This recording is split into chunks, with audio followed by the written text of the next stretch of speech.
ఆమేన్. చిన్ని ప్రార్థన చేసుకుందాము. సమీపింపరాని తేజస్సులో నిత్యము అమరత్వమున వసించుచు గాన ప్రతి గానములను పొందుకొనుచున్న మా తండ్రి, నీకు అనేక వందనములు. స్థల జ్ఞాని అయ్యున్న మీరు మా జ్ఞానమునకు ఏమాత్రము అందరు గనుక మిమ్ములను అర్థము చేసుకొనగల అనేక పద్ధతులను మాకు నేర్పించిన తండ్రి, అందులో పాటల పద్ధతి, వాక్య పద్ధతి, ఆరాధన పద్ధతి, స్తుతుల పద్ధతి, ఈ సమయమున నీ కృప ద్వారా వర్తమాన పద్ధతులను ప్రవేశించి ఉండగా సమస్తము మేలుకరముగా నీ ఆత్మానుసారముగా మరుగుపరచి దీవించి మహిమ పొందమని నిత్య వాక్య బోధకుడై మా హృదయములను రంజింపచేయు యేసు నామమున వేడుకొనుచున్నాము తండ్రి, ఆమేన్. ప్రభువు ఈ పరిశుద్ధ ఆశీర్వాద వాక్య మర్మమును మన హృదయాంతరంగములకు ప్రభు అగుపరచి దీవించును గాక, ఆమేన్. మీరెవరు నన్ను దయచేసి ఈ వారం ఇంకెంతసేపు చెప్తాడో ఈయన అయిపోయామా ఏంది అనుకోవద్దు, ఎక్కువసేపు చెప్పనులే. అయితే ఖచ్చితంగా ఇంకేదో నీరసం వచ్చి ఉంటుంది అనుకోవద్దు. నాకు నీరసం ఏం లేదు, మీకు నీరసం రాకూడదని. కొన్ని విషయాలు మీకు సినిమాలు చెప్తే నచ్చట్లేదు కాబట్టి, సీరియల్ బాగా అలవాటు అయిపోయినాయి కాబట్టి 7 విషయాలు ఇంకా డిసెంబర్ మాసం అయిపోయి జనవరిలో చెప్పాలి. నేను చాలా గొప్ప సంగతి. అందువలన కొన్ని మాటలు క్లుప్తంగా చెప్తాను. విపులపరిచి చెప్పడానికి కారణం ఏంటంటే, ఏ విషయము ఎవరు అడిగినా సరే ఒక సమయంలో మేము విన్నాం, నేను దీని గురించి తెలుసుకున్నా అని ఒక అనుభవం ఉండటం కోసం చెప్తున్నా. అందుకే దేవుని వాక్యములో చదువుబడిన అంశమును మనం చూస్తే లూకా సువార్త చదువు తల్లి. ఘనత వహించిన థెయోఫిలా ఆరంభము నుండి కనులారా చూచి మనకు అప్పగించిన ప్రకారము మన మధ్యలో నెరవేరిన కార్యములను గూర్చి వివరముగా వ్రాయుటకు అనేకులు కూడుకున్నారు. కనుక నీకు ఉపదేశింపబడిన సంగతులు నిశ్చయముగా జరిగినవని నీవు తెలుసుకొనుటకు వాటన్నిటినీ మొదటి నుండి తరచి పరిష్కారముగా తెలుసుకొని ఉన్న నేనును నీ పేరిట వాటిని గురించి వరుసగా రచించుట యుక్తమని ఎంచితిని. ప్రభునందు దేవుని ప్రియమిత్రులారా, పరిశుద్ధ లేఖన భాగాన్ని మనం ఒకసారి చూస్తే ఈ వాక్య అనుభవంలోనికి ప్రవేశించడానికి ముందు మీ కొన్ని మాటలు చూపించి వాక్యంలోకి పరిపూర్ణంగా వెళతాను. మత్తయి సువార్త 1వ అధ్యాయం 1వ వచనం చూస్తే యేసు క్రీస్తు ప్రభు వారి యొక్క వంశావళితో ప్రారంభమవుతుంది. అబ్రహాము గారి మొదలు నుండి వంశావళులన్నీ అక్కడ కనబడతాయి. జన్మలు అందరి యొక్క వంశ ఆరంభం కనబడుద్ది. మార్కు సువార్త ప్రారంభం చూస్తే యేసు క్రీస్తు ప్రభు వారి యొక్క సువార్త ప్రారంభమవుద్ది. ఇక యోహాను సువార్త చూస్తే ఆది యందు వాక్యముండెను, వాక్యము అనగా అక్కడ కూడా వాక్యమై ఉన్న దేవునిని గూర్చే వ్రాయబడుతూ ఆరంభిస్తూ ఉన్నది.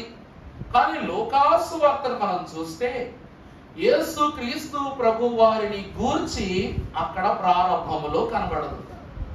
ఘనత వహించిన థెయోఫిలా ఆరంభము నుండి కనులారా చూచి వాక్య సేవకులైన వారు మనకు అప్పగించిన, ఇక్కడ మాటలు చూస్తే వాక్య సేవకులైన వారు మనకు అప్పగించిన ప్రకారము మన మధ్యను నెరవేరిన కార్యములను గూర్చి వివరముగా వ్రాయుటకు అనేకులు పూనుకొన్నారు. గనుక నీకు ఉపదేశించబడిన సంగతులు నిశ్చయముగా జరిగినవని నీవు తెలుసుకొనుటకు వాటినన్నిటినీ చూడండి మొదటి నుండి తరచి పరిష్కారముగా తెలుసుకొని ఉన్న నేనును నీ పేరిట వాటిని గూర్చి వరుసగా రచించుట యుక్తమని యోచించితిని.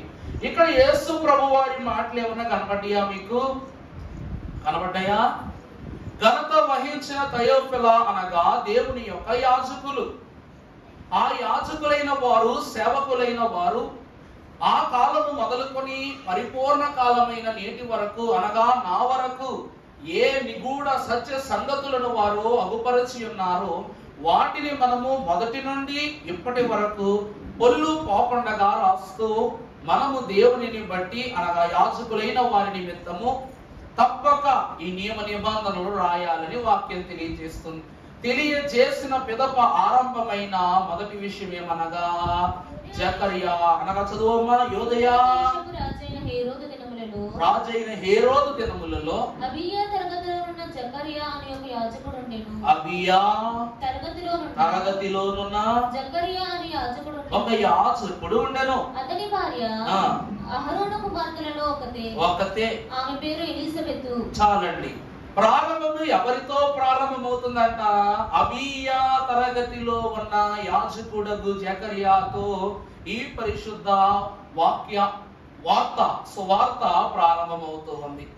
ప్రభునందు దేవుని ప్రియబిడ్డలారా, సృష్టిలో ఎన్ని వాక్యాంశములను చూసుకుని ఉన్నా సరే దేవునిని మహిమపరచకుండగా ఏ వాక్యాన్ని భక్తులైన వారు ఆరంభించరు. అందుకే మనం కూడా ఏం చేస్తాం? పుస్తకాల మీద కావచ్చు, బైబిల్ మీద కావచ్చు, పేరు రాయడానికి ముందు మరణాత అని రాసి పెట్టుకుంటాం. కారణం ఏమిటయ్యా అంటే ఆ మరణాత అను మాట ద్వారా మన రాత ఏమిటండి? మరణాత అనే మాట ద్వారా మన రాత ఏముందంట? బాగుపడుతుంది అన్నారు దైవజనులు. ప్రభువునందు సంఘమైన వాళ్ళరా. కానీ ఇక్కడ ఆరంభమే ఒక యాజకుని గురించి, ఒక యాజక కుటుంబాన్ని గురించి ప్రస్తావిస్తుంది దేవుని వాక్యం. ఆయన ఎవరు అనగా అబీయా తరగతిలో ఉన్న, తరగతి అనగా వరుస. తరగతి అంటే ఏంటండి? వరుస. ఈ వరుసలో ఉన్నటువంటి జకర్యా అనే ఒక యాజకుడు, అలాగునే అతని భార్య అయిన ఎలిజబెత్, ఆమె ఎవరనగా అహరోను కుమార్తెలలో ఒకటి. అహరోను కుమార్తెలు అంటే ఎక్కడో నిర్గమాకాండం కింద ఉన్న అహరోను కుమార్తె, ఆ వరుసలో జన్మించినటువంటి కుమార్తె, ముని మనవరాండ్రు అంతే. అలా జన్మించిన ఈమె, ఈ భార్యాభర్తలిద్దరికి ఏం లేదన్నా సంతాన భాగ్యం లేదు. కాబట్టి వారిరువురును ప్రభువు పేరిట ప్రార్థనాపరులై సాగుట అని ప్రత్యేక సంగతులను మనము దేవుని వాక్యము ద్వారా చూడవచ్చు. దేవుని ప్రియబిడ్డలారా, క్రీస్తు జన్మ జరగటానికి ముందు, క్రీస్తు యొక్క నూతన జన్మ జరగటానికి కూడా ఈ దంపతులే కారణమని ప్రభు యొక్క వాక్యము సుస్పష్టముగా బయలుపరుస్తూ ఉంది. ఎందుకు అనగా లోక రక్షకుని కన్నా ముందు లోక రక్షకుడైన ప్రభువును గురు తీర్చిన గనుడు బాప్తిస్మమిచ్చు యోహాను. ఆ బాప్తిస్మమిచ్చు యోహాను తల్లి ప్రభువు తల్లిని, అందులో ఆయన గర్భములో ఉన్న శిశువును గమనించడం బట్టి మొదటి గుర్తింపు యోహానుకు ఆ స్థలములోనే కలిగింది. తర్వాత గుర్తించాడు కాబట్టి ప్రభువుకు బాప్తిస్మిచ్చు సమయమున అతడు అంటాడు, నేను ఆయన చెప్పులు మోయుటకునైనను ఏమలేని వాడను, యోగ్యుడను కాను అని చెప్తాడు. ప్రభునందు ప్రియబిడ్డలారా, ఈ వాక్యమునకు దైవజనులు ఇచ్చినటువంటి పరిశుద్ధ అంశమును మనము 7 విషయాలతో ధ్యానం చేసుకుందాం. మొదటిగా చూసినట్లయితే మొదటి మాట వంతు. మొదటి మాట ఏమిటండి? వంతు. రెండవ మాట కంతు. మూడవ మాట గొంతు. నాలుగవది రంతు. ఐదవది గంతు. ఆరవది సంతు. ఆఖరిది అంతు. మొదటి నేను చెప్తాను మరలా. మొదటిది వంతు. వంతు అనగా వరుస. నీ వంతు, నా వంతు, వారి వంతు. వంతు అంటే ఏమిటండి? వరుస. రెండవది కంతు అనగా గడువు లేక వాయిదా, లేకపోతే హెబ్రూ భాషలో తఫా అంటారు. రాసుకోండి. కంతు అనగా గడువు, వాయిదా. మూడవది తఫా. ఈ మాటకు అర్థం. మూడవది గొంతు. గొంతు అనగా ఏంటి? స్వరము, లేకపోతే చెప్పండి దృష్టాంత స్వరము లేక దూత స్వరము. రాసుకోండి, ఇది రాసుకోండి. గొంతు అంటే ఏమిటి? స్వరము. ఆ మాట చాలేయండి. నాలుగవది రంతు అనగా ధ్వని లేక సందడి. రంతు అనగా ధ్వని. మొదటిది ధ్వని, తర్వాత సందడి. ఐదవది గంతు అనగా తెలుసు కదా, గంతు అంటే ఏంటో? దుముకు లేకపోతే చిందు.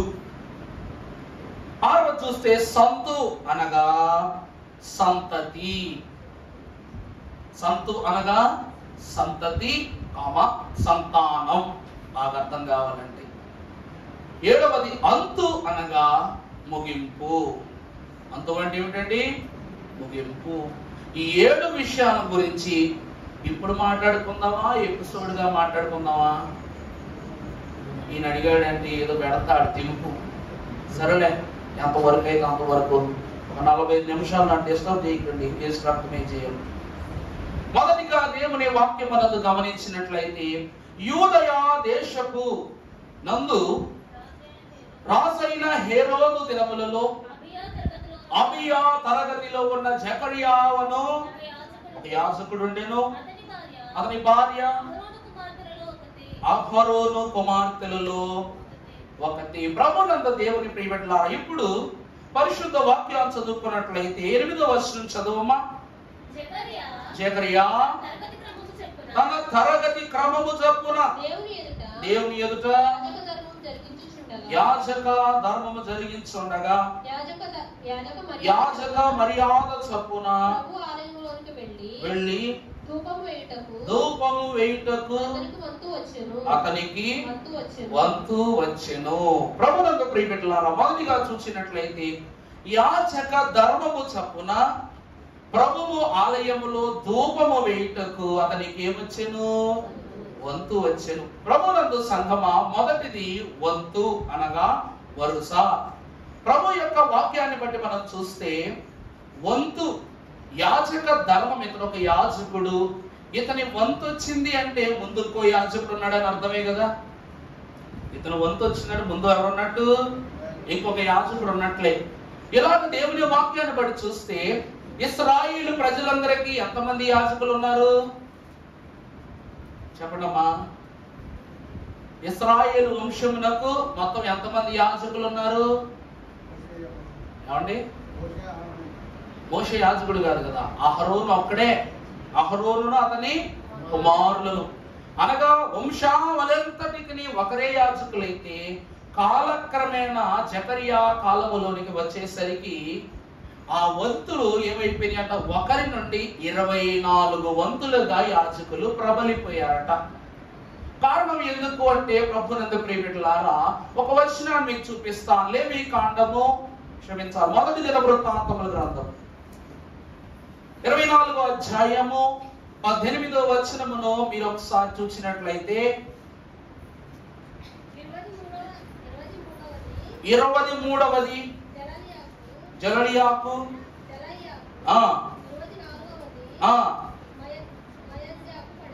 మయజ్యాకు పడెను. ప్రభునందు ప్రియబిడ్డలారా, అక్కడ ఒకసారి ఆ దినవృత్తాంతముల గ్రంథం 24వ అధ్యాయం ప్రారంభము నుండి చదువుకుంటే ఆఖరి వరకు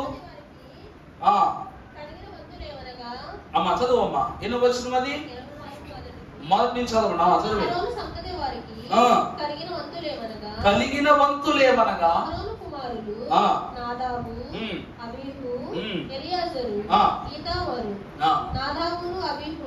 సంతతి లేకుండా తమ తండ్రి కంటే ముందుగా చనిపోయి కనుక ఎలియాజరు ఈతామారును యాజకత్వం జరుగుతూ వచ్చింది. చాలండి. ప్రభునందు ప్రియబిడ్డలారా, ఎలియాజరుతో వరుస ప్రారంభమైంది.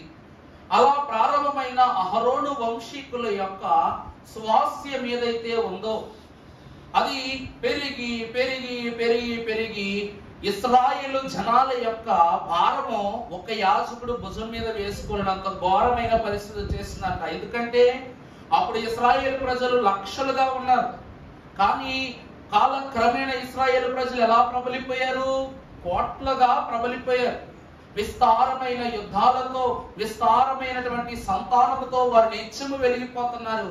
వారు పెరుగుతున్నట్టు దేవుని మహిమ పెరుగుతుంది, కొందరి వల్ల పాపము పెరిగిపోయింది. కాబట్టి ఒక్క అహరోను ఒక్క బలి ఇవ్వటానికి, ఒక పాప పరిహారార్థ బలితో చేతులు గడుక్కునే అంత సులుతనము లేదు. అందును బట్టి యాజక వరుసలను ఏర్పాటు చేశాడు. 18వ వచనానికి వచ్చేసరికి 19కి వచ్చేసరికి 24 వరుసల కింద యాజకులను ఏర్పాటు చేసుకున్నారు భక్తులైన అహరోను గారు. అధ్యాయం మొత్తం చదువుకుంటే ఎవరెవరు ఏ వరుస అన్నది 24 వరుసలు కరెక్ట్ గా కనబడద్దు అక్కడ మీకు.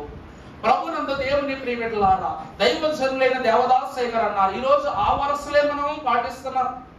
ఈరోజు బైబిల్ మిషన్లో పనిచేస్తున్న యాజకులైన వారికి మాకు 6 గవర్నింగ్ బాడీ మెంబర్లు ఉన్నారు. మా zone Palakollu zone, Eluru zone ఒకరు, అలాగే ఆ పక్క గుంటూరు జోన్ ఒకరు, అలాగే తెలంగాణ, ఇలాగా వరుసల వారీగా ఒక్కొక్క జోన్కి ఒక్కొక్క గవర్నింగ్ బాడీని పెట్టారు. వారి కింద రెవరెండ్లు పెట్టారు, వారి కింద యాజకులు మమ్మల్ని పెట్టారు, మా కింద సేవకులను పెట్టారు. ఒకవేళ అబ్బాయి ఈ పాలకొల్లు జోన్ లో ఉన్న అన్ని ఆలయాలు నీకే అప్పగిస్తున్నాను, వెళ్ళి సంస్కారం ఇవ్వు అన్నారనుకో, ఏ వారం వెళ్ళి ఇవ్వాలి నేను? అన్నమాట అర్థమవుతుందమ్మా? పాలకొల్లు అంటే ఎంత ఊరు? చెన్నూరా? పాలకొల్లు అంటే ఏంటండి? ఒక ఊరా, ఒక గడప, ఒక ఆలయమా? ఈరోజు ఒక్క సంస్కృతంలోని సునాయాసంగా 20 చర్చిలు పైబడి ఉన్నాయి.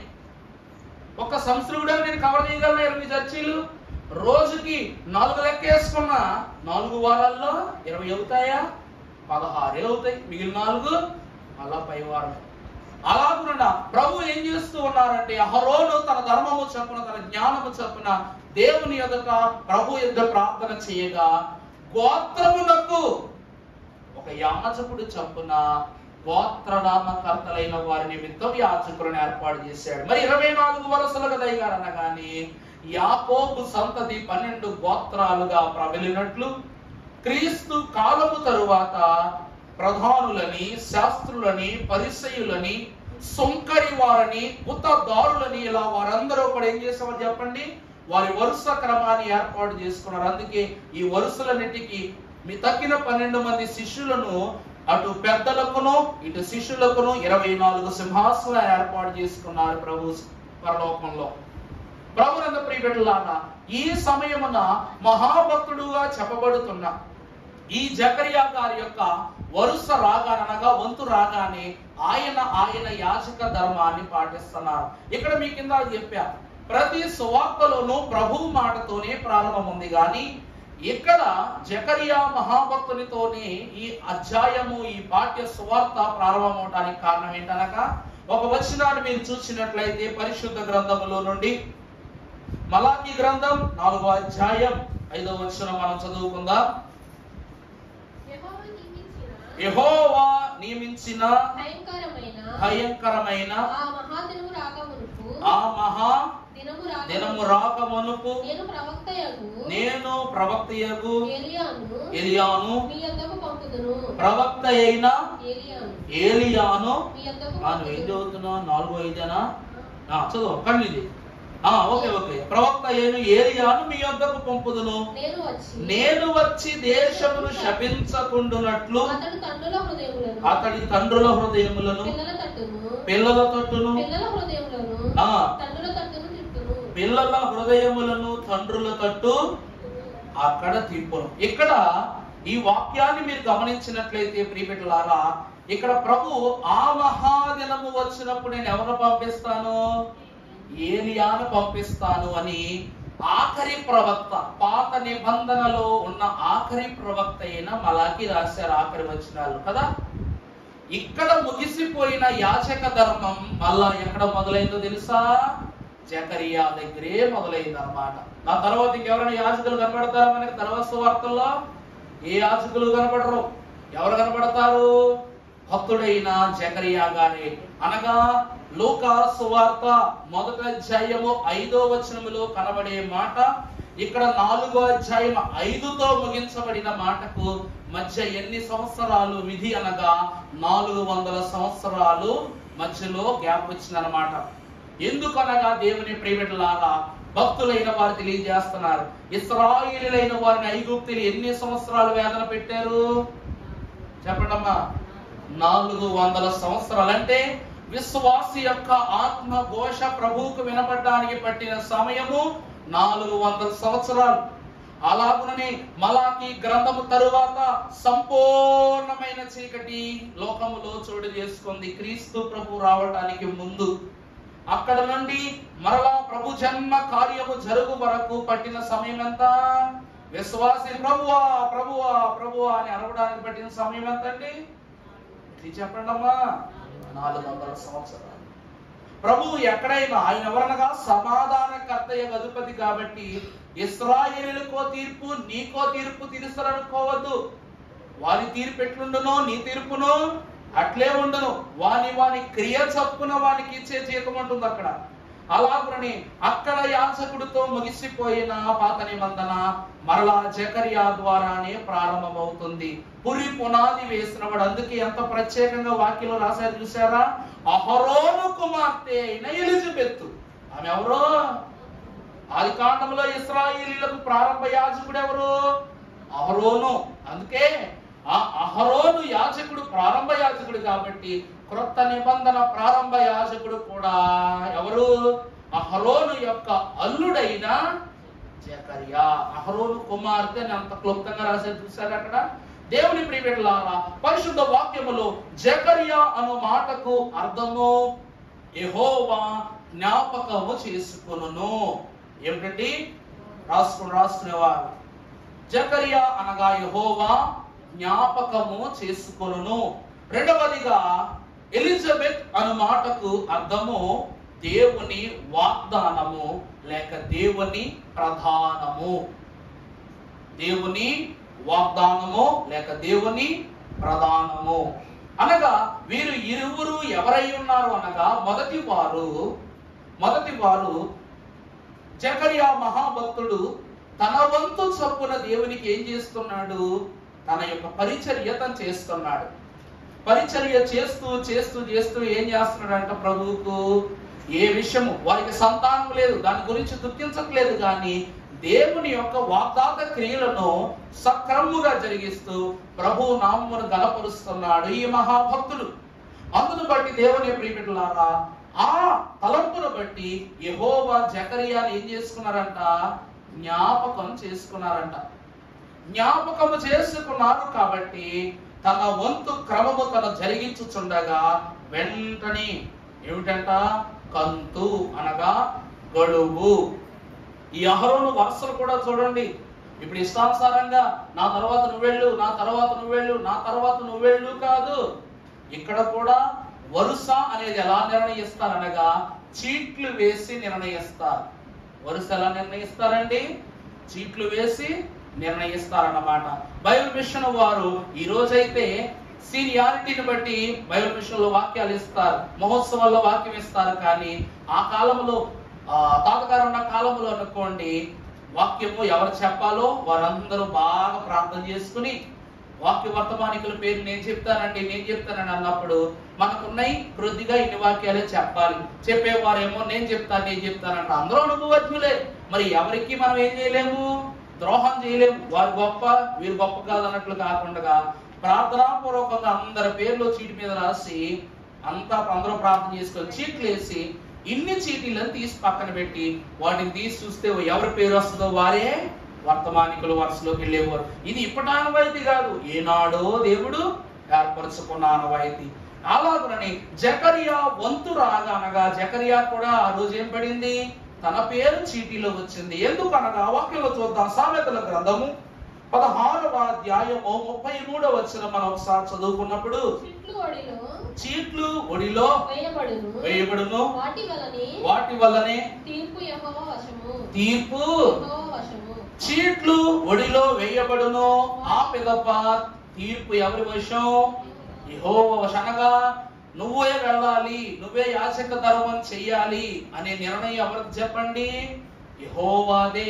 అందుకే ఆ చీటీలో జకరియా పేరు ఎందుకు రాశారు? ప్రభు నిర్ణయించారు అంటే ఆ సమయమున తన శుభవార్త మానవును తనకివ్వబోవు స్వాస్యమును తెలియజేయటానికి ఆ దినమున జకరియాను ప్రభు ఏం చేశారంట? ఏర్పరుచుకున్నారు. కంతు అనగా గడువు లేకపోతే వాయిదా.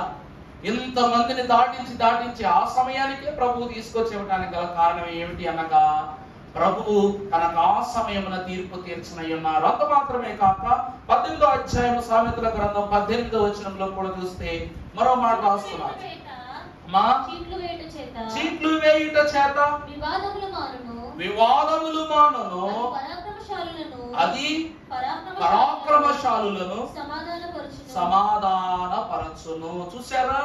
ఇప్పుడు నేను పక్షపాతం లేకుండా అన్ని చీట్లలో అందరి పేర్లు రాసి అందరికి అవకాశం ఇచ్చినట్లు ఉంటది, ఈ నిర్ణయం దేవునికి అప్పగించినట్లు ఉంటది. అందువలన బాగా వాక్యం చెప్పేవాడు చీటు రాలేదనుకోండి, ఇది ప్రభు నిర్ణయమేమో అని వారు ఏం చేస్తారు చెప్పండి, వారిని వారు సముదాయించుకుంటారు. ప్రభువా నీ చిత్తంలో మళ్ళా నేను ఉన్నట్టున్నాను. ఎందుకంటే ప్రభు ఏమిటంట, ఇప్పుడు ఇవ్వని అవకాశం అత్యద్భుతంగా మరొక చోట ఇస్తారు. కాబట్టి ఇక్కడ చీట్లు వేస్తే ఏమి రాదంట, వివాదాలు రావు, గొడవలు గట్టలు రావు. అలాగుననే పరాక్రమశాలులైన వారు కూడా ఏమవుతారు చెప్పండి, సమాధానపరచబడతారు. ఈయన ఎవరు అనగా సమాధానకర్త కనుక చీట్ల ద్వారా తన అంతస్తును చూపించారు. మనం చూస్తే మత్తయి మహాభక్తుని కూడా పేతురు గారు చీట్లతోనే ఏర్పరచుకున్నట్లు మనం వాక్యంలో చూశాం. ఆ రీతిగా మనము గమనిస్తే అపోస్తుల కార్యములు ప్రారంభంలోనే భక్తులు ఏం చేశారు చెప్పండి, 26వ వచనంలో మత్తయి గారి యొక్క చీట్ల క్రమము చూపించారు. వీరి గురించి చీట్లు వేయగా చీటీ వచ్చిన కనుక అతను 11 మంది అపోస్తులతో కూడా లెక్కింపబడెను. చాలండి, అతను కూడా 11. అక్కడ ఉన్న వారు మహా జ్ఞానవంతులే. మత్తయి గారు మాత్రమే కాదు, మనం ఏమని చెప్పా, జక్కయ్య లాగే మత్తయి కూడా గుత్తదారుడే, ట్యాక్స్ కలెక్టరే. అక్కడ జక్కయ్య కూడా ఉన్నాడంట. ఆ మేడగదిలో మొత్తం ఎంతమంది ఉన్నారు, 120 మంది. మరి అందులో ప్రభువును ఎంత గొప్పగా ఎంతమంది తెలుసుకున్నారు చూసారా. మరి ప్రతి ఒక్కరికి ప్రభువుని ఆశీర్వాదం ఉంది, ప్రతి ఒక్కరికి ప్రభు శిష్యుల వరుసలోకి వెళ్ళాలనే ఉంది. కానీ ప్రభు నిర్ణయించింది ఎవరిని, మత్తయిని. కాబట్టి అక్కడ ఎంతమంది పరాక్రమశాలులు ఉన్నా ప్రభు ఏర్పరచుకోవడంతో వారందరూ ఏమయ్యారు, ఆ మాటకు విలువిచ్చి వారు తప్పుకున్నారు. కంతు అనగా వాయిదా, గడువు. ప్రభువు ఈ చీట్లను బట్టి పలానా సమయంలో తప్పక నాకు వస్తుంది. ఈరోజు మనం లాటరీలు తిప్పుకుంటా ఉంటాం. మనం ఏమనుకుంటాం, ఏదో ఒక నెల నాకు రాకపోదా, నా ప్రభువు తెలుసు నాకు ఎప్పుడు ఇవ్వాలో, ఏ సమయంలో ప్రభువు తెలుసు అని ప్రార్థన చేసుకుని చీటీ వేస్తాం. అలాగ క్రమం జరిగించుకుంటాం. దేవుని ప్రియబిడ్డలారా, రెండవ అంతస్తు ఏమిటి అనగా ఆ వరుస తరువాత అనగా ఆ వంతులో చీట్ల ద్వారా ఎవరంట, జకరియా నిర్ణయింపబడ్డాడు. మూడవది మీరు చూసినట్లయితే పరిశుద్ధ గ్రంథంలోని కీర్తనల గ్రంథం 68వ అధ్యాయము 33వ వచనం మనము చూసినప్పుడు, అనాదిగానున్న ఆకాశ వాహనం కీర్తించుడి, ఆయన తన స్వరము వినబడజేయును, అది బలమైన స్వరము. ప్రభునందు దేవుని ప్రియబిడ్డలారా, మొదటిది వంతు, రెండవది కంతు, మూడవది గొంతు. ఇక్కడ జకరియా మహాభక్తుడు తన యాజక ధర్మాన్ని తన జరిగిస్తుండగా దేవదేవుడు ఆ చోటుకు పంపించిన గాబ్రియేలు దూత ఆ స్థలమునకు వచ్చి నిలువబడి తన యొక్క స్వరముతో ఎవరితో మాట్లాడుతుంది అనగా జకరియాతో మాట్లాడుతుంది. అక్కడ వాక్యంలో ఇప్పుడు చదివిన మాటలో మనం చూస్తే ఆకాశ వాహనం ఎక్కి వచ్చు వారిని కీర్తించుడి, ఆయన తన స్వరమును వినబడజేయును. అది ఏ స్వరం? ప్రభువును దేవుని ప్రియబిడ్డలారా, ప్రభు అందరికీ దీవెనిస్తారు. దీవెనిస్తూ ఉన్నప్పుడు అల్పమైన దీవెనిస్తారా లేకపోతే ఘనమైన దీవెనిస్తారా చెప్పండి. ఇక్కడ వృద్ధులకు దీవెన, పిల్లలకు దీవెన, పెద్దోళ్ళకు దీవెన, పాస్టర్లకు దీవెన ఉంటదా చెప్పండి. ప్రభు నిన్నటి దినం సాయంకాలం చదువుకున్నారుగా, శాశ్వతమైన ప్రేమతో నేను నిన్ను ప్రేమిస్తాను. ఏ ప్రేమతో ప్రభు ప్రేమిస్తారు మనల్ని? శాశ్వతమైన ప్రేమతో. అంటే ఇప్పుడు దీవించిన దీవెన ఇప్పటికే, రేపటి దీవెన రేపటికే. వాక్యంలో మనం చదువుకుంటాం, ఏనాటికి ఆనాటికే. కానీ ఏనాటి దీవెన నాటికి సాలదు. ప్రభు అలా ఇవ్వరు. కీడును మాత్రమే ఎంచి చూపించిన వాక్యము దీవెన ఒక దినము గడుపుట 1000 దినముల శ్రేష్టత్వం చూపిస్తూ ఉంది. అందుకే ప్రియబిడ్డలారా, దేవుని యొక్క స్వరము బలమైన స్వరము కాబట్టి ఆ స్వరమును దూత నోట ఉంచి ప్రభువు ఆలయములోనికి గాబ్రియేలు పంపించినప్పుడు ఈ గాబ్రియేలు దూత జకరియాతో అంటున్న మాట, జకరియా జకరియా, యెహోవా ప్రసన్నత నీ మీద ఉదయించెను, నీ భార్య గర్భము ధరించి ఒక కుమారుని కంటుంది అనే మాటను అక్కడ ప్రచురింపజేశాడు. స్వరము అనగా స్వరంతో ఎన్ని పనులు అయిపోయినాయో, స్వరముతో ఎన్ని పనులు అయిపోయినాయో. దేవుని ప్రియబిడ్డలారా, ప్రారంభంలో మనము చూసినట్లయితే మహాభక్తునిగా చెప్పిన అబ్రహాము గారు కూడా దేవుని ఎలా గుర్తుపట్టారంటే స్వరాన్ని బట్టే గుర్తుపట్టారు. స్వరాన్ని బట్టి గుర్తుపట్టారు. అందుకే దూరం నుంచి వస్తున్నారు ప్రభు. ముగ్గురే వస్తూ ఉంటే సింధూర వనము దగ్గర నుండి చూస్తున్నాడు. అబ్రహామా అనగానే ఆ ప్రభువా అని పరిగెత్తుకుంటూ వెళ్ళిపోయాడంట. వెళ్ళిపోయి రా ప్రభువా, ఈ రోజున నా ఇంట్లో బస చేయవలసింది, ఆతిథ్యం పుచ్చుకోవలసింది చెప్పి తీసుకుని వెళ్ళి ప్రభుకు భోజనం పెట్టి స్వరాన్ని గ్రహించాడు. కాబట్టి దేవుడు చెప్పిన వరాన్ని కూడా పొందుకున్నాడు. అర్థమైందండి? దేవుని స్వరం వినాలి. అందుకే నాకు కనబడు, నాతో మాట్లాడు, అందరికీ కనబడు. మాట్లాడితే ప్రభు వరాలు కురిపిస్తారు తప్ప దేవుడు మాట్లాడడానికి వచ్చేది నువ్వు బాగున్నావా, తిన్నావా, త్రాగుతున్నావా, నిద్రపోతున్నావా, వాకింగ్ చెప్తున్నావా ఇది కాదు. ఇవన్నీ ప్రభుకి ఎప్పుడో తెలుసు. అవన్నీ చూశారు కాబట్టి ఆ చూపు ద్వారా నీకే మర్మ భరితమైన అంతస్తు ఇవ్వాలో, ఏ దీవెన ఇవ్వాలో ప్రభు అగుపరుస్తారు. అబ్రహామును వృద్ధుడైనంత వరకు చూశారు. వచ్చిన దేవుడు అబ్రహామ ఎలా ఉంది, నేను ఇచ్చాను ఈ పంటలు ఎలా ఉన్నాయని అడిగారా? ఏం అడగల. ప్రభువుని పిలిచాడు, కూర్చుని పెట్టాడు, పళ్ళెం పెట్టాడు, భోజనం పెట్టాడు, బస చేశారు ప్రభువు. వెళ్ళిపోతూ నీకు ఒక కుమారుడు అనుగ్రహింపబడతాడు, గొప్ప కుమారుడు అవుతాడు వాడు, వాడిని ఘనమైన ఏర్పాట్లో పెంచండి, నేను పోషిస్తానని ఆశీర్వదిస్తానని వాగ్దాన సంతానం యొక్క అంతస్తును అబ్రహాం గారికి ఇచ్చి వెళ్ళిపోయారు. అలాగే జకర్యాకు కూడా ప్రభు తెలియజేస్తున్నారు గాబ్రియేలు ద్వారా, నీకును నీ భార్యకును అద్భుతమైనటువంటి సంతానాన్ని దేవుడు ఇవ్వదలుచుకుని ఉన్నాడు. ఎలిజబెత్ అమ్మ మీకున్న గొడ్రాలు అనే మచ్చ ఏమైపోయింది? అక్కడ వాక్యంలో చూసారా? ప్రారంభంలో ఏమిటి చదువుతారు ఒకసారి? 5వ వచనం 6వ వచనం చదువమ్మా. వీరిద్దరూ ప్రభువు యొక్క సకలమైన ఆజ్ఞల చెప్పులను న్యాయవిధుల చెప్పులను నిరపరాధులుగా నడుచుకొనుచు దేవుని దృష్టికి నీతిమంతులై ఉండిరి. కానీ ఎలిజబెత్ గొడ్రాలైనందున వారికి పిల్లలు లేకపోయిరి. మరి వారిద్దరూ బహుకాలము గడిచి అబ్రహాము శారమ్మ గారు కూడా వృద్ధులే. అబ్రహాం గారిని శారమ్మ కూడా ఎవరంట? వృద్ధులే. శారమ్మలో కూడా లోకం ఏమందంట? గొడ్రాలా. అబ్రహామును శారమ్మను జ్ఞాపకము చేసుకున్న దేవుడు కొత్త నిబంధనలో వీరిద్దరిని జ్ఞాపకం చేసుకోడా? అక్కడ వాక్యంలో చెప్తుంది చూసారా? వారు వృద్ధులే, వీరు వృద్ధులే. అద్భుతం ఒక చోటే జరగదు, అన్ని చోట్ల జరుగుద్ది. వృద్ధులైన వారికి ఇస్సాకునిచ్చారు, వృద్ధులైన వీరికి యోహానునిచ్చారు. ఎందుకంటే ఆ పేరులోనే ఉంది కదమ్మా, యెహోవా జ్ఞాపకము చేసుకొనును. జకరియా అంటే ఏంటండి? యెహోవా ఏం చేసుకుంటారు? జ్ఞాపకం చేసుకుంటారు. ఎలిజబెత్ అనగా ఎవరు చెప్పండి? దేవుని వాగ్దానం. నీకు ఈ రోజు కాకపోతే రేపు, రేపు కాకపోతే ఎల్లుండి ఖచ్చితంగా నీ మీదే ఉంది వాగ్దానం ఉంది. ఈ వాక్యం ఒక చోట చెప్తే ఆ తర్వాత సభలకు నన్ను పిలిచినప్పుడు ఒక ఆమె వచ్చి భోజనం పెడుతుంది. భోజనం పెడుతూ అయ్యగారు అంటే మన్నత అన్నమాట. నీ పేరేంటప్పుడు ఎలిజబెత్ అయ్యగారు అని అన్నారు అనమాట. ఇదేంటమ్మా అంటే అప్పుడు మీరు చెప్పారు గుర్తుందని వాక్యం. దాని తర్వాత 3వ రోజే నేను బాప్తిసం తీసుకున్నాను. అయ్యగారు మీరేమన్నారు? దేవుని వాగ్దానం అన్నారు కదా. అంటే ఏదో ఒక సమయంలో ఖచ్చితంగా దేవుని ఏం చేస్తారు? తను ఇచ్చిన వాగ్దానం నెరవేరుస్తారు. పేరులోనే బలం ఉంటుంది అయ్యగారు. ఆ పేరులో ఉన్న బలాన్ని మన బలంగా భావిస్తే మనం ఏమైపోతాం? వాగ్దాన సంతానం అయిపోతాం అని ఆమె ఎలిజబెత్ అని పట్టుబడి పేరు పెట్టుకున్నాను. ఆమె పేరు ఎలిజబెత్ రాణి, రూత్ ఎలిజబెత్ రాణి. ఆ పేరుకు తగ్గట్టు మనిషి కూడా చాలా పౌరుషంగా ఉక్రోషంగా ఉంటుంది మనిషి. కానీ భోజనాలు డిచ్చి దగ్గర, దైవజనుల దగ్గర ఎంత సౌమ్యంగా ఉండిస్తుందో ఆమె ఎప్పుడు అంటది అనమాట, ఈ పేరు పెట్టుకున్న ప్రతిసారి నేనే యోహాను తల్లి అనుకుంటానే కదా. ఈ రోజు ఆమెకు 4 సంతానం. అప్పుడు మేము వెళ్ళినప్పుడు 2 బిడ్డలు అనమాట, 2 కొడుకులు, ఇప్పుడు 2 కూతుళ్ళు. అప్పుడు వచ్చినప్పుడు కూడా ఆమె గర్భిణీతో వచ్చిందనమాట. నాకు ఆడపిల్లే కావాలని ప్రార్థన అంటే, మరి నువ్వే కదా యోహాన్ అన్న. ఆల్రెడీ 2 యోహాన్లు ఉన్నారండి బాబు అంటుంది. ఆల్రెడీ ఎంతమంది ఉన్నారట? నాకు ఆల్రెడీ 2 యోహాన్లు ఉన్నారండి బాబు.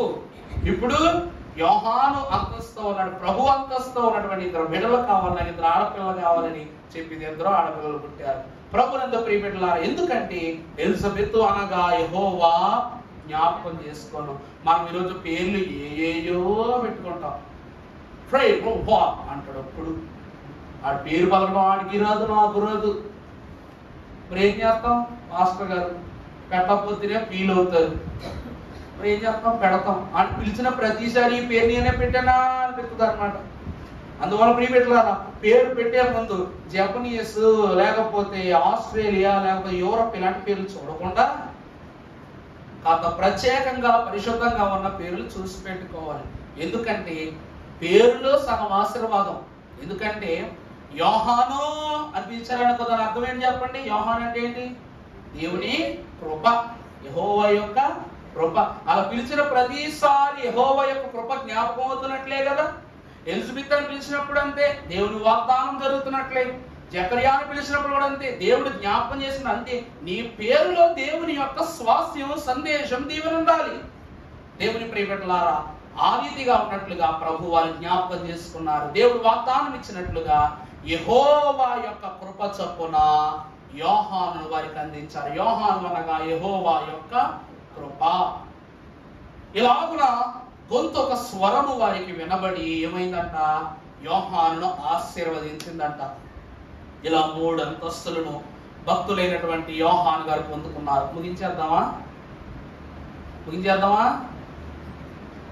అంటారేంటి? ముగించేనా? ఇంకో 4 ఉన్నాయి, చెప్పేనా? సగం ఆప్తి ఇలాగే ఉంటుంది. తర్వాత రంతు అనగా చెప్పండి ఏమిటి? ధ్వని లేక సందడి. ఎప్పుడైతే ఆలయములో అద్భుతాన్ని దేవుని యొక్క దూత ద్వారా భక్తుడైన జకరియా పొందుకున్నాడు, గాబరాగా ప్రభు పని పూర్తి చేసుకుని, ఎందుకంటే ఆలయంలోకి ఎవరు రాకూడదు చెప్పండి? పురజనులు రాకూడదు. యాజక ధర్మం జరుగుతున్నప్పుడు ఏం చేయకూడదు? పురజనులు ఆలయంలోకి రాకూడదు. ఎందుకంటే వారికి మాత్రమే తెలుసు కదా, అహరోను కాలంలో వారి యొక్క వస్త్రాలు, వారి యొక్క వస్త్రాధరణ అన్ని ప్రభువుకు ఇష్టమైన రీతిగా ఉంటే ఎవరైనా దాటి లోపలికి వెళితే వారు మృతి పొందుతారని ఆ ప్రతీతి ఉంది. కాబట్టి భక్తుడైన జకరియా వచ్చేంత వరకు బయట ఉన్న వాళ్ళందరూ చూస్తున్నారంట ఏం జరుగుతుంది. ఎందుకంటే లోపల ఒక మహాస్వరం వినబడింది, వాళ్ళకి ఒక ధ్వని వినబడిపోయింది, ఒక మాటలు వినబడుతున్నాయి. అమ్మో ఇది జకరియా మాట కాదే అనుకుని వాళ్ళ బయట ఉన్న వాళ్ళందరూ ఊళ్ళూరుతూ ఏం చేస్తున్నారంట? రంతు అనగా సందడిగా ఉన్నారంట. అంటే గతములో ఉన్న యాజకులైనటువంటి వారు ధర్మం జరిగించారు, వచ్చారు, వెళ్ళిపోయారు. కానీ జకరియా మహాభక్తులు చేసినప్పుడు వీరెప్పుడు చూడనిది, ఎప్పుడు విననిది ఒక వింత లోపల జరిగింది. కాబట్టి బయట ఉన్న జనమందరూ ఏం చేస్తున్నారు చెప్పండి? ఎప్పుడు వస్తాడా జకరియా, ఏం జరిగిందా తెలుసుకుందామని బయటికి రాగానే జకరియా పరుగున బయటకు వచ్చేసి వారిని దాటుకుంటూ వెళ్ళిపోతాడంట. వాళ్ళు ఆపుతున్నా సరే ఏం చేస్తాడండి? పరిగెట్టుకుంటూ వెళ్ళిపోతాడంట. అందరూ జకరియా ఏమైంది అనగానే ఆ ఆనందానికి అవధులు లేవు. కాబట్టి ఖచ్చితముగా యెహోవా ప్రసన్నత జకరియా మీద ఉదయించిన యందున ఇతడు ఆనందభరితుడై దేవుని దీవెన తన వాకిట నిలుపుకొనుటకు పరుగులిడుచున్నారు అని వారు అనుకున్నారంట. దేవుని ఏర్పాటు చూడండి, దాని గ్రహింపు ఎలా ఉండాలి అంటే, మనము మన కోసమే సన్నిధికి వస్తాం, తప్పులేదు. కానీ మనము చేసే పనులను బట్టి మనతో పాటు మన బిడ్డలు కూడా దేవుడు ఆశిస్తారు. ఎప్పుడైతే ఇది దేవుని కార్యమని వారు గ్రహించారో ఆ దీవెనను దేవుడు వారికి కూడా విస్తరణగా అందింపజేశాడంట. అందుకే వారు నమ్మారు. కాబట్టి రండి బాప్తిస్మం పొందుకోవడానికి యోహాను చెప్పగానే నువ్వెవరవయ్యా బాప్తిస్మం ఇవ్వడానికి? ఎవరిచ్చుకున్నారయ్యా బాప్తిస్మం? ఇలాంటి మాటలు మాట్లాడారా? తప్పు చేసిన వాడు, పాపం చేసిన వాడు అడుగు పెట్టుకుంటూ లోపలికి వెళ్ళిపోయాడు. నేను దొంగతనం చేశానని బాప్తిస్మం తీసుకున్నాడు, తప్పు సరిదిద్దుకున్నాడు. వ్యభిచారం చేసిన వాడు బాప్తిస్మం తీసుకున్నాడు, సరిదిద్దుకున్నాడు. ఎందుకంటే జకరియా మహాభక్తునికి దేవుని ప్రసన్నత ఉన్నదని ఆ కాలములో భక్తులు నమ్మారు. కాబట్టి ఆ తదుపరి కాలములో కూడా తరం వారు కూడా భక్త జనము దాన్ని విశ్వసించారు. రంతు అనగా సందడి, దేవుని ప్రసన్నత ద్వారా తన పురజనులకు కలిగినటువంటి సందడి. ఇలా గంతులు వేసుకుంటూ ఈ సందడిని దాటుకుని ఎప్పుడైతే ఎలిజబెత్ అమ్మగారి దగ్గరికి వెళ్ళాడో ఆమె కూడా గంతులు వేస్తుంది అనమాట. ఎందుకంటే మనకెవరు పుట్టబోతున్నారు? ఒక బిడ్డ పుట్టబోతున్నాడు అనగానే ఏ భార్య ఏం చేస్తుంది? గంతులు వేస్తుంది అన్నమాట. ఆమె కూడా గంతులు వేస్తూ ఉంది. ఆనందభరితులై ప్రభువు చెప్పిన ప్రతి మాటను ఎలిజబెత్ అమ్మగారికి చెప్పి ఇది ప్రభు మనకు తప్పకిస్తారని చెప్పగానే, ప్రియబిడ్డలారా ఒకటి గమనించండి, అబ్రహాము వృద్ధులైనప్పుడే బిడ్డనిచ్చాడు, వీరు వృద్ధులైనప్పుడే బిడ్డనిచ్చాడు. కానీ అబ్రహాము బిడ్డను బలిపోరు కూడా అనగా ప్రభు బలిగా అడిగినప్పుడు ఆయనే వద్దని చెప్పారు. ఆయనే ఇచ్చి ఆయనే బలి ఇమ్మని చెప్పి ఆయనే వద్దని చెప్పారు. కానీ యోహానుకు అలా జరిగిందా? జరగల. శిరచ్ఛేదనం జరిగింది ప్రభునందు ప్రియబిడ్డలారా. కానీ ఒక మాట గమనిస్తే అక్కడ శారమ్మ నవ్వింది, కానీ ఇక్కడ ఎలిజబెత్ అమ్మగారు నవ్వారా? నవ్విన ఆమె యొక్క బిడ్డను దేవుడు సురక్షితముగా భద్రపరుచుకున్నారు. నవ్వక విశ్వసించిన వాని బిడ్డను దేవుడు ఏం చేశారంట? శిరచ్ఛేదనం జరిగింది. ఇదేదో దేవుడు ఏంటి ఇలా చేసినట్టు అనుకోదు. నేనేం చెప్పాను మీకు? దేవుడు ముందుగా ఎవరిని నిర్ణయించుకొనునో వారినే పిలుచుకొనును, ఎవరిని పిలిచను వారినే నీతిమంతులుగా ఎంచును, ఎవరిని నీతిమంతులుగా ఎంచును వారినే మహిమ పరచును. చదువుకున్నాము లేదు వాక్యంలో? చదువుకున్నామా? దేవుడు ఎవరిని ఏర్పాటు చేసుకుంటాడో వారినే పిలుచుకుంటాడు మొదట. ఈరోజు వారు గొప్ప వీరు గొప్ప వారెంత కాదు. దేవుడు పిలుపులో మనము లేనప్పుడు, అందుకే సొలొమోను మహాభక్తుడు అంటాడు, షాబా దేశ ప్రాణి దగ్గర ఒక అద్భుతమైన కిరీటం ఉంది సొలొమోను రాజా, ఆమె కిరీటము సృష్టి అంతా వెతికినంత అద్భుతమైన కిరీటం లేదంటే అప్పుడు అడుగుతాడు ఆమె ఎవరిని పూజిస్తుందంటే సూర్యదేవుడిని పూజిస్తుంది. అప్పుడు సొలొమోను ఏమంటాడు? ఆమె ఏమైనా కావచ్చు, ఎంత గొప్ప అయినా కావచ్చు, నా దేవుడిని తెలుసుకొనని ఆమె ఎవరు? ఎంత ఆస్తున్నా, ఎంత ఐశ్వర్యం ఉన్నా, ఎంత సౌందర్యం ఉన్నా, నా దేవుడిని తెలుసుకున్నా ఆమె ఎప్పుడూ చిన్నదే, ఎప్పుడూ కింద స్థాయి కలిగింది అని చెప్తాడు సొలొమోను. ప్రియబిడ్డలారా, అందుకే అబ్రహాము మహాభక్తునికి కుమారుడు ఇచ్చారు, పెంచారు, పోషించారు, బాగానే ఉంది. అలాగనే అంత అంతస్తును సంపాదించుకున్న ఇస్సాకు తన ఇద్దరు కుమారులకు సరైన దీవెనని ఇవ్వలేకపోయాడు. అర్థమైందండి? ఇస్సాకు ఎంత గొప్పవాడు అయిపోయినా, ఎంత గొప్ప అంతస్తు సంపాదించుకున్నా, పెద్ద కుమారుడెవరో చిన్న కుమారుడెవరో తను చూసి కనిపెట్టలేని పరిస్థితిలో ఉన్నాడు. ఒకరికి ఇవ్వవలసిన దీవెన మరొకరికి ఇచ్చాడు. మరి ఏం దౌర్భాగ్యం అది? అర్థమవుతుందా అండి? ఇక్కడ వారి తప్పు ఇది తప్పు కాదు. నేనే నాన్న అని చెప్పేసి ఎదురుగా నిలబడగానే పెద్దోడా అని చెప్పేయమేనా? పెద్దోడు బట్టలు వేసుకున్నంత మాత్రం పెద్దోడు అయిపోతారా? మా నాన్నగారు అంట ఎప్పుడు మా పెద్ద నాన్నగారు ఇస్త్రీ చొక్కాలు వేసుకుని ఆటలాడుకుంటా వెళ్ళిపోయి దుక్కు చేసేది తీసుకొచ్చారు పడేస్తారంట. పెద్దండ్రి గారు షాలేం రాజు గారి యొక్క వస్త్రాలు ఆయన నికాల్స్గా ఉంటారు కాబట్టి, అన్ని నీట్ గా మెయింటైన్ చేసుకుంటారు కాబట్టి, మా నాన్నగారేమో ఆటలు పాటలు మాటలు తిట్లు కొట్లు ఇలా సరదాలు ఫ్రెండ్స్ కాబట్టి ఎప్పుడు ఎక్కడ కూర్చొని ఎవరైనా అడుగుంటే వాళ్ళందరి దగ్గర కూర్చొని అరే చిన్నవాడు పాట పాడాలంటే పాడతాం, తర్వాత ఆడతాం, తర్వాత మురుగు చేసుకుని ఇంటికి రావటం. తాతయ్య గారు ఆయన కూడా ఒక పాట పాడతాం, ఒక ఆట ఆడతాం. ఆయనతో ఇది మీకు బాగా తెలుస్తుంది. మా పెద్దండ్రి గారంట ఎక్కడ కార్యక్రమానికి వెళ్ళడానికి 2 జతలు ఇస్త్రీ చేసుకుని ఇంకో పక్క పెట్టుకుని స్నానానికి వెళ్ళొచ్చేలోపు ఈ చొక్కా మార్చుకోవటం, మా నాన్నగారు చొక్కా వేసి వెళ్ళిపోవటం. అలాగనే ఒక గుర్తింపు గ్రహింపు. దేవుని ప్రియబిడ్డలారా, యాకోబును బట్టి ఏశావును బట్టి ఇస్సాకు మహాభక్తుడైనటువంటి వాడై ఉన్నప్పుడు వృద్ధుడైన తన ఇద్దరు కుమారులను పోల్చుకోలేని స్థితిని బట్టి ఇవ్వవలసిన దీవెన మరొకరికి చేరిపోయింది. కానీ భక్తుడైన యోహాను దీవెన ఎవరైనా అపహరించుకు వెళ్ళిపోయారా? మరణము వరకు ఏర్పాటులో నీతిమంతుడుగా మహిమపరచబడ్డాడు. దేవుని పిలుపుని అందుకుని వెళ్ళిపోయాడు. ఎంత దీవెన అనగా చెప్పులు మోయటకు కూడా నేను అర్హుడను కానన్న అతడు దేవుని శిరస్సు మీద 2 చేతులు పెట్టి బాప్తీసం ఇచ్చాడు. ఎంత ఘనతో చూసారా? తగ్గించుకున్న వాడు ఎముగును హెచ్చింపబడును. వారికి తగ్గింపలేదని చెప్పట్లా, కానీ తగ్గింపులో కొన్ని సులక్షణాలను మనం జ్ఞాపకం చేసుకోవాలి. అంత అంతస్తు ఎలిజబెత్ అమ్మగారికి ఉంది. అందుకే 5వదిగా గంతు అనగా ఈ వార్త తెలిసి ఎలిజబెత్ అమ్మగారు గంతులేశారు. కొంతకాలమైన తర్వాత బిడ్డ కూడా గర్భములో యేసు ప్రభు వారి యొక్క ఉనికి తెలియగానే యోహాను కూడా ఏం చేస్తున్నాడంట? గంతులేస్తున్నాడంట. ఆనాడు మొదలైన గంతు బిడ్డ ద్వారా బయటకు వచ్చిన తర్వాత కూడా యేసుక్రీస్తు ప్రభు వారిని బట్టి ఆశీర్వాద భాగ్యముగా గంతులు వేస్తూ ప్రభువును స్తుతించాడు. ఇది 5వ అంతస్తు. 6వది సంతు అనగా సంతతి. సంతు అనగా ఏమిటండి? సంతతి.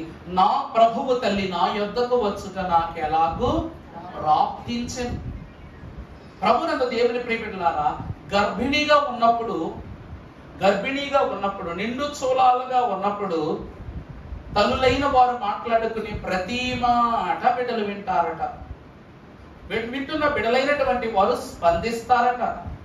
అందుకే తల్లి యొక్క మాటను గ్రహించిన యోహాను గంతులు వేస్తున్నాడు. ఆ తల్లి విశ్వాసాన్ని గ్రహించినటువంటి ప్రభువారు కూడా మరియమ్మ గర్భములో ఉండి వారి యొక్క ఏదైతే వారి సంభాషణ ఏదైతే ఉందో అది వింటూ ఉన్నారు.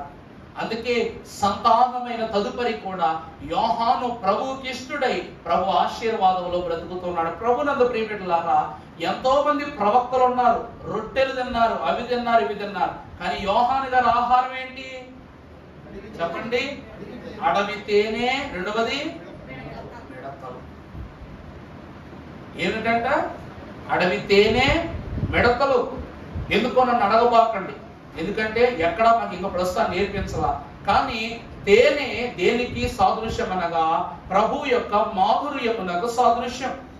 ఆయన ఏ ప్రాణహాని తలపెట్ల, జనుల మధ్యలో బ్రతకడానికి ఇష్టమే పడల. అందుకే అడవిలో బ్రతికేవాడైన ఆయన ధరించుకునే దుస్తులు కూడా ఆది నరులకు చర్మపు చొక్కాలు ప్రభు ఇచ్చారు కనుక క్రొత్త నిబంధన ప్రారంభ నరుడు ఎవరు అనగా, ఆశీర్వాద నరుడు ఎవరు అనగా యోహానే. క్రీస్తు ప్రభు వారి జన్మ ద్వారా కాదు, యోహాను యొక్క అంతస్తు ద్వారా ఈ క్రమం ప్రారంభమైంది. కాబట్టి ఆయన ఆది నరుల వలె చర్మపు దుస్తులను ధరించుకుని పురజనులకు దూరముగా జీవించాడు. దేవుని వాక్ ఎప్పుడైతే బాప్తిస్మ రూపాన్ని ప్రత్యక్షమైందో అప్పుడు మరలా తిరిగి ఎక్కడికి వచ్చాడు చెప్పండి? ఎక్కడికి వచ్చాడు? యోధా దేశమునకు తిరిగి వచ్చి ఆయన గలిలయ ప్రాంతములో సముద్ర తీరమున బాప్తిస్మ క్రమములను ప్రారంభించాడు. ఆ సమయమున ప్రభువు అక్కడికి రప్పించడం కూడా దైవ చిత్తమే. ప్రభువునందు ప్రియులారా, ఇది ఏమిటి అనగా గంతు తర్వాత ఏమిటంట? ఈ సంతాన ప్రాప్తి దాని కొరకే. వీరు ఇరువురు గొప్పవాళ్ళేనండి, వీరు ఇరువురు గొప్పవాళ్ళు. ఎందుకో చెప్పనా? యోహాను యేసు ప్రభు వారు ఒకే కాలంలో పుట్టారు, ఒకే తరుణంలో పుట్టారు, ఇద్దరు మృతి పొందారు. అర్థమైందా? ప్రభువు లోకభారాన్ని భుజం మీద వేసుకుని ఆయన మృతి పొందితే, యోహాను గారంట ఏ భారాన్ని భుజం మీద వేసుకున్నారంట? క్రీస్తు ప్రభు వారి రక్షణ బాధ్యతను, బాప్తిస్మ భారాన్ని భుజం మీద వేసుకుని పెరిగారంట. లోకానికి రక్షణ ఇవ్వాలంటే రక్షకునికి రక్షణ ఇవ్వాలి. ఏమన్నా మాట అర్థమైందా? ఈ ఫోన్ ఉందమ్మా, దీన్ని ఎంత గొప్పగా తయారు చేసినా దీనికి ఏం కావాలి? బ్యాటరీ అనే సెక్యూర్ రక్షణ కావాలి. మరి దీనికే రక్షణ కావాలంటే చార్జర్ కావాలి. నా మాట అర్థమైందా? లోక రక్షకుడు సృష్టాంతటికి రక్షణ ఇవ్వాలి అంటే బ్యాటరీ కావాలి. మరి ఈ లోక రక్షకుడికి, ఈ బ్యాటరీ అయిన రక్షకుడికి రక్షణ ఇవ్వాలిగా, బాప్తిస్మం ఇవ్వాలిగా. ఈ రక్షణ ఇవ్వాలంటే యోహాను అనే చార్జర్ కావాలంట. మన చార్జర్ లాగా రోజు వాడితే దిగిపోయే చార్జర్ కాదు. అందుకే అన్నారు ఒకటే బాప్తిసం, ఒకటే రక్షణ, ఒకటే రాజ్యము, ఒకరే రక్షకుడు అని ఎందుకు అంటున్నారంటే ఇది ఆల్ టైమ్ సర్వీస్. ఓటీపీ లాగా వన్ టైం పాస్వర్డ్ లాగా వన్ టైం రక్షణ. ఇక దీంట్లో వాయిదాలు లేవు, అసలు లేవు, నక్కులు లేవు. అందుకే రక్షకునికే రక్షణ ఇచ్చే బాధ్యతను యోహాను మీద ఉంది. కాబట్టి రక్షణ భారము తీరిన పిదప ఇతడే ప్రథమ రక్షకుడిగా దేవుని వరుసలోకి చేర్చబడ్డాడు. ఎప్పుడు ప్రభువుకు రక్షణ అయిపోయిందో వెంటనే చెప్పండి, ఇతను ఏం చేశారు? యోహాను గారిని సభకు తీసుకుని వెళ్ళిపోయి అంతే రాజనర్తక చేసింది, డాన్స్ చేసి నీకేం కావాలని అడిగితే ఏమని అడిగింది ఆమె? యోహాను యొక్క శిరస్సు కావాలి. సంతు తర్వాత లాస్ట్కి ఏంటి? అంతు అనగా అంతము. అన్నీ ఒకేసారి అంతమైపోయింది. ప్రభువుకి ఇచ్చిన రక్షణను పూర్తి చేశాడు, ఈ లోకమునకు వచ్చిన కార్యాన్ని పూర్తి చేశాడు, తన తనువును చాలించుకున్నాడు. ప్రభు కాలమున ఈనాడు మనం ఇచ్చే ప్రతి బాప్తిస్మములో యాజకుడు ఎప్పుడు యేసు ప్రభు కాదు. అందరూ ప్రభు స్థానంలో నిలబడి, ప్రభు స్థితిలో నిలబడి బాప్తిస్మం ఇస్తానని చెప్తారు కానీ చాలా తప్పది, చాలా తప్పది. మనం ఎవరి స్థానంలో బాప్తిస్మం ఇస్తున్నాం? యోహాను స్థానంలో ఉండే బాప్తిస్మం ఇస్తాం. ఎందుకంటే బాప్తిస్మ ఆచరణను ప్రారంభించిందే యోహాను కాబట్టి. అందుకే యాజకుడు నడుముకు తొవ్వాలు కట్టుకోడు బాప్తిస్మం ఇచ్చేటప్పుడు, అనగా దట్టి కట్టుకోడు. ఎప్పుడైనా చూసారా మీరు బాప్తిస్మం ఇచ్చినప్పుడు? నడుముకు తాడు కట్టుకుని దిగుతారా పాస్టర్ గారు? ఎందుకు దిగరు? ఎందుకు దిగరు? నడుముకు దట్టి బిగించుకునేది ఎవరు అనగా యేసు ప్రభు వారే. ఆయన తన పై వస్త్రమును ప్రక్కన పెట్టి నడుముకు తొవ్వాలు కట్టుకుని రక్షణ కార్యం జరిగించాడు. కానీ యోహాను మహాభక్తుడు నడుకట్టు వేసుకోలేదంట. నడికట్టు వేసుకోలేదు కాబట్టి పూర్తి వస్త్రాలు యోహాను యొక్క బాధ్యతకు సాదృశ్యం. ఆ తర్వాత బయటకు వచ్చాక నడికట్టు బిగించుకుని ప్రభువుల తువ్వాలు బిగించుకుని ఏం చేస్తాము? పాదశుద్ధి చేసి అప్పుడు ప్రభువు పని చేస్తాం అన్నమాట. ప్రభువు వారి పాదాలను కడిగెను, నేనట్లు చేయుచున్నాను. ప్రభువు కృతజ్ఞతాస్తుతులు చెల్లించను, నేనట్లు చేయుచున్నాను. శుద్ధి శుద్ధి శుద్ధి అని ప్రభువుకు శుద్ధి చెప్పి పాదశుద్ధి పూజ చేస్తాం. అందుకే ప్రియమిత్రులారా, భక్తులు అంటున్నారు, అంతము వచ్చు సుమి రక్షణ అంతలో వెతకు సుమి. పాడుకుంటాం కదమ్మ పాట, పాపము తలచుకో సుమి పశ్చాత్తాపము నందు సుమి అనే పాటలో ఆఖరి చరణం, అంతము వచ్చు సుమి రక్షణ అంతలో వెతకు సుమి అంతరంగుడకు రక్షకుడే సుని చెమతను చేరు సుమి. ఈయనెవరంట? అంతలో వచ్చిన రక్షణ ద్వారా అంతరంగుడైన ప్రభు రక్షణలోనికి మనం చేరిపోవాలి. అందుకే ప్రియమిత్రులారా, జకరియా యొక్క ఎలిజబెతుల యొక్క దాంపత్య అనుగుణ్యత ద్వారా జనించిన యోహాను క్రీస్తు రక్షణ అనగా నేడు రక్షకుడు మీ కొరకు పుట్టి ఉన్నాడు. ఆయన రక్షకుడిని లోకానికి రుజువైంది రక్షణ వచ్చిన తర్వాతే. బాప్తిస్మే ఇవ్వకపోయింటే తండ్రి స్వరం ఇతడైనా ప్రియకుమారుడు అనే స్థితి ఆయనకు వచ్చునా? పరలోకము నుండి పావురము దిగివచ్చునా? అందుకే ప్రియమిత్రులారా, రక్షకునికి రక్షణ ఇచ్చారు కనుక బాప్తిస్మం ఇచ్చు యోహాను ఎవరనగా యెహోవా యొక్క కృప. ఆ కృపే క్రీస్తు ప్రభు వారి మీద ఉండుటను బట్టి స్వరము వచ్చింది, అలాగే పరిశుద్ధ పావురము వచ్చింది. ప్రియమిత్రులారా, ఇది క్రిస్మస్ వర్తమానం అంటారంటే నిజమే. క్రిస్మస్ కారకులు అని రాశారు అయ్యగారు ఒక మాట. అర్థమైందండి? క్రిస్మస్ కారకులు. నిజంగా పుస్తకాలు చదవడం అంటే నాకు ఎంత అయిష్టం అంటే, ఇష్టం అంటారు అనుకున్నారు కదా మీరు, ఎంత అనగానే అయ్యో తెగ చదివేస్తాడో ఏంటి అనుకోండి. ఎంత ఇష్టం అంటే చిన్నప్పటి నుంచి పుస్తకాలు కాదు కానీ కార్టూన్లు పొలోమని చూసా. కాలేజీకి వచ్చాక సినిమాలు పొలోమని చూసా. ప్రభు చెప్పుకుంటున్నా, అయిపోయింది, దేవుడు క్షమిస్తాడు, దేవుడు క్షమాపణ చెప్పుకుంటున్నా. ఎందుకంటే ప్రియమిత్రులారా, ఎప్పుడైతే సేవలోకి వచ్చామో, చదువుప్పుడు కూడా అంతే, పుస్తకాలు జాతున్నాయి, బస్తా వేసుకుని వెళ్ళడం, బస్తా వేసుకొని రావడం. కానీ దేవుని సేవలకు దైవజనుని మర్మాలు ఎప్పుడు చూడటం మొదలు పెట్టాము, ఎప్పుడు చదవటం మొదలు పెట్టాము, క్లాస్ అవ్వటం, లైబ్రరీకి వెళ్ళటం. నేను నాతో పాటు ఇంకో ముగ్గురు ఉంటారు, తోకలో మేము అందరం అనమాట. వాడి వాక్యం గొప్ప, నా వాక్యం గొప్ప, నీ వాక్యం గొప్ప అని ఎప్పుడు దేవుడు ఆడుకుంటూ ఉంటాం. కానీ దేవుడు మాకు జ్ఞానం ఏంటంటే, వారి వాక్యంలో కొన్ని మర్మాలు, నా వాక్యంలో కొన్ని మర్మాలు, పక్క ఆయన వాక్యం ఇవన్నీ కలిపి మరో వాక్యం తయారు చేసుకుంటాం. ఈ వాక్యములో తయారు చేస్తుంటే మాకు కొత్త విషయం పుట్టింది, అదే క్రిస్మస్ కారకులు. ఎవరంట? జకరియా, ఎలిజబెతులు, మరియా, యోసేపులు, జ్ఞానులు, వీళ్ళందరి మీద కూడా సెపరేట్ గా వర్తమానాలు ఉంటాయి. ఇవన్నీ చెప్తే సంవత్సరమే కాదు, మళ్ళా రాకడొచ్చేదాకా క్రిస్మస్ వర్తమానమే చెప్పచ్చు. అందుకే ప్రియమిత్రులారా, ఈ రోజు మనము కూడా ప్రారంభం నుండి చూస్తే మన వంతు తప్పక రాకపోదు దేవుని విషయంలో, దేవుని ఆశీర్వాదములు. ఆ వంతు రాగానే కంతు అనగా ఏదో ఒక సమయమున నువ్వే నువ్వే నువ్వే నేను ఎప్పుడు వస్తాననుకునే నీకు ఖచ్చితంగా నీ గడువు మారగానే నీకు దేవుడు అవకాశం ఇస్తారు. అలా అయ్యవగానే దేవుని స్వరము, దేవుని గొంతు, దేవుని స్వరం నీ దగ్గరికి వస్తుంది. ఆ తరువాత రంతు అనగా దేవుని స్వరము ద్వారా వచ్చే ఆనందభరితమైన వరంతో నువ్వు గంతులు వేస్తావు. గంతులు వేసిన నువ్వేం చేస్తావు? సంతు అనగా సంతతి. ఈరోజు మనం దేన్ని కనాలో తెలుసా? పాపము పరిపక్వత చెంది దేనికంటుంది? గర్భము ధరించి దేనికంటుంది? మరణాన్ని కంటుంది. ఇప్పుడు ఇక్కడ మగోళ్ళకి ఆడోళ్ళకి కూడా గర్భం ఉంది. స్త్రీ బిడ్డను మోస్తుంది, తండ్రి ఆ తదుపరి భారాన్ని మోస్తాడు. అంతే కదమ్మా? తల్లి 9 నెలల బిడ్డను మోస్తే తండ్రి బిడ్డల భవిష్యత్తును నిలబెట్టేదాకా మోస్తాడు. మేము గర్భాలు ధరించిన వాళ్ళమే, మా గర్భం ఎక్కడ ఉంటుంది, మీ గర్భం ఎక్కడ ఉంటుంది. బిడ్డను మోయువారు మీరు, భారము మోయువ బాధ్యత మోయువారు మేము. కాబట్టి ప్రభు వాక్యం అంటుంది, పాపము గర్భం ధరించి మరణాన్ని కంటే ప్రభువు రక్షణను మనలో, ప్రభు రక్షణలో మనం పరిపక్వత చెంది మనము రక్షణను పొందుకుంటామని తెలియజేస్తున్నాను. ఆఖరిగా అంతు అనగా ఈ లోకములో ఉన్న ప్రతీది అంతమైపోద్ది, కానీ ఏమంతం కాదు, దేవుడు నీకు ఇచ్చిన రక్షణ అంతము కాదు. దేవుని ప్రియమిట్లారా, 7 అంతస్తులతో జకరియా ఎలిజబెతులను ఆశీర్వదించిన దేవుడు మిమ్మును ఆశీర్వదించి దీవించును గాక. ఆమేన్. పరిశుద్ధుడా స్తోత్రములు. ఈ కొద్ది మాటలు మీరేమాలు ఫలింప చేయండి.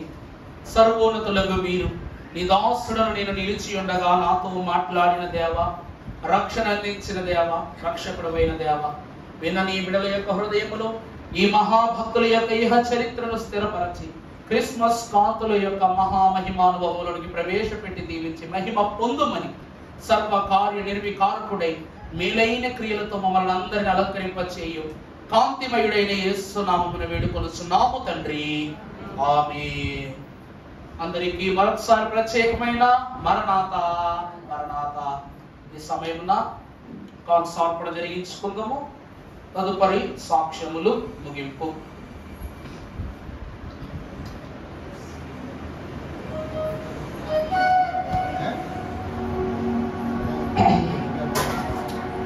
దేవదూత క్రిస్మస్ దేవదూత క్రిస్మస్ దూత సేన క్రిస్మస్ దేవదూత క్రిస్మస్ దూత సేన క్రిస్మస్ గొల్లవారి